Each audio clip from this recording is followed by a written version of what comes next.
You look at the list of league MVPs over history. I say this with respect to Jokic.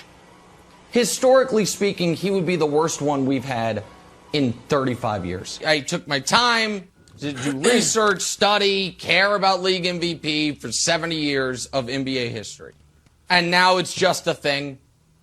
He's a very good player.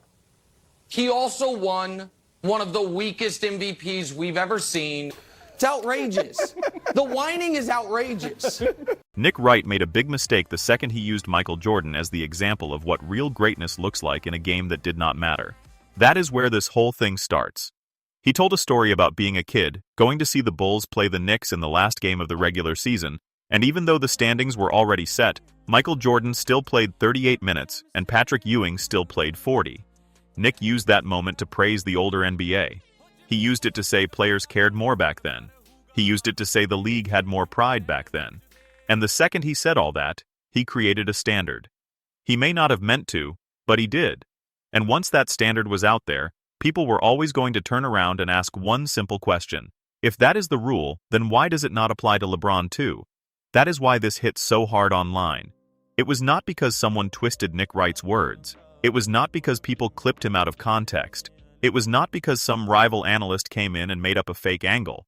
No, this one was simple. Nick told the story himself. Nick picked Jordan himself. Nick said that playing in a meaningless game showed respect for the fans and respect for the sport. So now people are looking at that and saying, okay, if that is your view, then what about LeBron James? What about all the times LeBron sat out late-season games when the standings were already set, or when the team had already made its choice? That is the part Nick did not seem ready for. Because once you open that door, you cannot decide who gets judged by it and who does not. And that is where the whole thing starts to fall apart. Nick was trying to attack the modern NBA. He was talking about players resting, stars sitting out, and fans paying money to watch games that end up missing the biggest names. On that part, a lot of people even agreed with him. Fans do get tired of buying tickets and then hearing that the star is not playing. Fans do get sick of games feeling less important because teams are always thinking about the long run. So when Nick started there, it sounded like a fair point. But then he reached back into the Jordan story and made it emotional. He made it personal. He made it about what made him fall in love with basketball as a kid. And that made the point stronger, but it also made the mistake bigger. Because once you say Jordan playing that game is part of what made him special, once you say that is part of what gave the league its power, once you say that is what real stars are supposed to do, then you cannot turn around and protect LeBron from the same test. That is where the contradiction gets loud. LeBron has missed late-season games many times. That is not some secret. That is not hate. That is not made up. It is on record. There have been years when the last game comes around and LeBron does not play. There have been years when he barely plays. There have been years when body care, rest, and long-term thinking clearly mattered more than giving fans one more night. Whether someone agrees with that choice or not is a different debate. But the point is simple. It does not match the standard Nick just praised. That is what makes this so damaging to his own argument.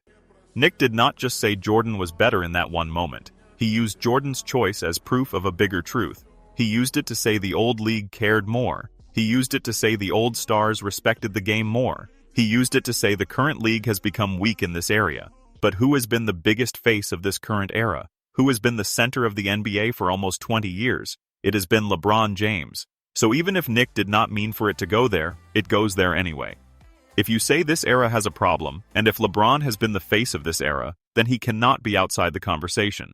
That is why people are saying Nick ended up hurting LeBron's case while trying to make another point. The funny part is that this was not even some deep trap. It did not take a huge stat search. It did not take a long breakdown from 10 different shows. Fans heard the clip and put it together almost right away. They heard Nick say Jordan played heavy minutes in a game with no real stakes. Then they remembered how often LeBron has been part of the rest culture that now defines the modern NBA. And that was enough. The logic wrote itself. That is why this spread so fast. It is easy to understand. It is not hidden behind hard numbers or hard words. It is just one clear point. If playing in games that do not matter is part of greatness, then Jordan gets praise and LeBron has to take criticism. If resting is normal and smart, then stop acting like Jordan's moment proves some moral win. Nick tried to stand in both places at once, and that is why this looks so bad. Now, to be fair, this does not mean LeBron is wrong for resting. That matters. There is a real argument that the game has changed, the season is long, players take more wear on their bodies, and teams are smarter now about keeping stars fresh for the games that matter most. That is a fair point. A lot of people believe that. A lot of people think the smart move is to protect your body and think about the playoffs, not chase some old-school image in a game that means nothing. Fine, that is a real argument. But if that is your view, then you cannot also use Jordan playing in a meaningless game as a weapon and then act like the same logic stops the second LeBron comes into the picture. That is the problem. The issue is not just the take. The issue is the lack of balance. That is why fans keep using the word consistency, because that really is the whole story here. Fans can handle a strong opinion. Fans can handle a hot take. Fans can even handle someone clearly liking one player more than another. What fans have a harder time with is when the rules keep changing. If one player gets praised for doing something and another player is protected when he does the opposite, people notice. If one era gets called soft, but the biggest star of that era is somehow kept out of blame, people notice that too. And with Nick Wright, that is what people are calling out. They are not just saying he likes LeBron. Everyone already knows that. They are saying that once he used Jordan as the gold standard here, he lost the ability to hide from the LeBron comparison. And honestly, that comparison hurts more than Nick probably expected, because this is not just about minutes in one game. This is about how fans read legacy. Fans do not only remember titles and stats, they remember moments and patterns. They remember how a player carried himself. They remember whether a guy looked like he always wanted to be out there. They remember whether he gave fans that extra effort even when there was little on the line. That is part of why Jordan still has such a powerful image. People do not only see the rings, they see the attitude, they see the drive. They see the feeling that he wanted every game, every stage, every moment. So when Nick told that childhood story, he did not just give Jordan praise, he gave Jordan something even stronger. He gave him a picture of full commitment. And that picture naturally makes LeBron look different. That does not mean LeBron lacks greatness. It does not mean his career suddenly means less. It does not erase the titles, the records, the long run of elite play, or the fact that he has lasted longer than almost anyone ever has at that level. None of that changes. But in the Jordan versus LeBron debate, little things matter because the big things are already so strong on both sides. That is why moments like this become important. When two all-time great players are being compared, fans start digging into mindset, style, effort, fear factor, leadership, and all the little signals that shape how greatness feels. Jordan playing a meaningless game becomes one of those signals, LeBron resting becomes one too, and Nick, without meaning to, just added more weight to that side of the debate. What makes it even worse for Nick is that he tied this whole thing to the future of the league. He did not only say resting is annoying, he said it hurts the sport. He said it hurts fans. He said it damages trust. He said it pushes young people away from falling in love with basketball the way he did. That is a heavy claim. And once you say that, it is no longer a small issue. You are saying there is something wrong with the culture of the league. You are saying the sport is losing something important. Well, if that is true, then again, how do you protect the player who has been the face of that same league culture for nearly 20 years? You really cannot. Not without looking selective. Not without making it seem like one player always gets a shield. And that is the deeper problem here. Nick was not just arguing about one game. He was arguing about what kind of values matter in basketball. He was saying effort matters, showing up matters, giving fans what they paid for matters, respecting the game even when the standings are locked matters. Those are strong values. A lot of old school fans love hearing that. A lot of fans who are tired of rest days love hearing that. But values only mean something when they are applied evenly. If they only matter when talking about Jordan, but suddenly become flexible when talking about LeBron, then they stop sounding like values and start sounding like preferences. That is what people are reacting to. Not just the opinion, but the way the opinion bends depending on the player. There is also another part that people are starting to bring up, and it matters a lot. Influence. LeBron did not just play in this era, he helped shape this era. Whether people like that or not, it is true. When the biggest player in the league starts treating body care, rest, and long-term planning as normal, the whole league notices. Younger stars notice, teams notice, agents notice, trainers notice. The whole culture shifts. That does not mean LeBron created all of load management by himself, of course not. But the idea that the face of the league has no part in shaping the habits of the league makes no sense. Top stars always set the tone. So if Nick says the current culture is a joke, then he is also talking about a culture that grew during LeBron's reign. That is why some fans are saying Nick accidentally did more damage to LeBron's image than LeBron's critics could have done in one clip. Critics can say LeBron rests too much and fans might roll their eyes. Critics can bring up old arguments and people may ignore it. But when a major LeBron defender tells a story that makes Jordan look like the model of love for the game and then attacks the modern NBA for lacking that same spirit, It hits differently. It feels stronger because it came from his own side. That is what makes this so brutal. Nick did not get trapped by someone else. He walked himself into it. He brought the example. He made the emotional case. He raised the standard. Then he forgot how that standard would sound once people placed LeBron next to it. And you can already see why this lands so hard with the average fan. Picture it from a simple point of view. A kid goes to a game hoping to see his favorite player. That player either suits up or does not. That is it. Fans do not always care about advanced body care talk. Fans do not always care about long-term planning. They care that they bought a ticket and want to see the star. Nick used that exact feeling in his Jordan story.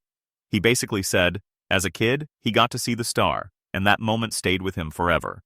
That is powerful because every fan understands it. But the second he said that, he also reminded people of every time modern stars, including LeBron, did not give fans that same moment. That is why the story backfired. It made the gap impossible to ignore. And when that gap opens up, legacy talk always follows. Because the Jordan and LeBron debate was never only about numbers. If it were just numbers, fans would not argue this hard for this long. The reason the debate never dies is because it is about what greatness feels like. It is about who looked more unstoppable.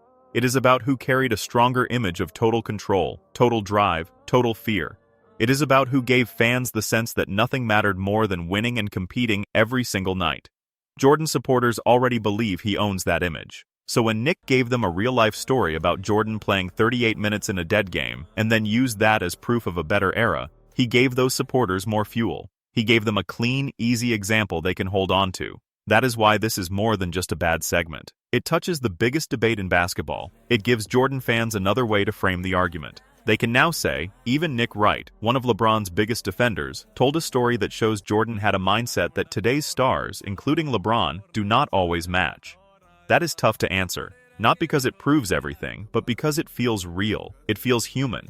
It is not just a chart or a stat line. It is a story about effort, presence, and love for the game. Those things stick with people longer than numbers sometimes do. And once fans connect emotion to an argument, that argument becomes much harder to shake. What also stands out is how natural this all looked. This was not a shouting match. This was not some wild TV blow-up. It was simple. Nick sounded relaxed. He sounded sure. He sounded like he was making a clean point about the league. That actually made the mistake worse. Because when a contradiction happens in a calm, normal way, people trust what they are hearing more. They do not feel like they are watching a performance. They feel like they are hearing the real belief. And if the real belief is that Jordan's choice in that last game showed a kind of respect that the modern league has lost, then again, how is LeBron not part of that story? There is no way around it. That is why the clip keeps getting replayed. Now some people will say this is overblown. Some will say Nick was only talking about the league in general and not making a direct Jordan versus LeBron point. Some will say the game has changed, sports science matters, and it is unfair to judge players from different eras by the same late-season choices. Fine, those are fair points. But even if you accept all that, the core issue still remains. Nick himself chose to use the old standard. Nick himself praised that behavior as something special. Nick himself used it to say the league has lost something. Once he did that, comparisons became fair game. He does not get to act shocked that people used his own standard on the player he defends most. That is just how debate works. And really, that is why this moment matters. It is not because it settles the Jordan versus LeBron debate forever. It does not. One clip cannot do that. One story cannot erase a whole career. But what it does do is expose a weak spot in the way some people talk about these players. It shows how easy it is for bias to sneak in. It shows how some analysts praise a trait in one player and excuse the lack of that same trait in another. And when that happens, fans stop focusing only on the players and start judging the person making the argument. That is what happened here. The attention moved from Jordan and LeBron to Nick himself. People started asking not only whether his point was right, but whether he even believes in one clear set of rules. That is dangerous for any analyst because credibility matters more than one take. People can forgive a bad call. People can forgive a strong opinion they disagree with. What hurts more is when the audience starts feeling like the standard changes based on the name on the screen. Once that idea takes hold, every future argument gets harder to sell. People start going back through old clips. They start checking whether the same pattern shows up again. They stop hearing the point and start hearing the bias first. That is why this clip matters beyond just Jordan and LeBron. It makes people question the frame behind the argument. And once that happens, it is very hard to get full trust back. At the center of all this is a very simple truth. If you say something matters, it has to matter for everybody. If showing up in a meaningless game is proof of love for the sport,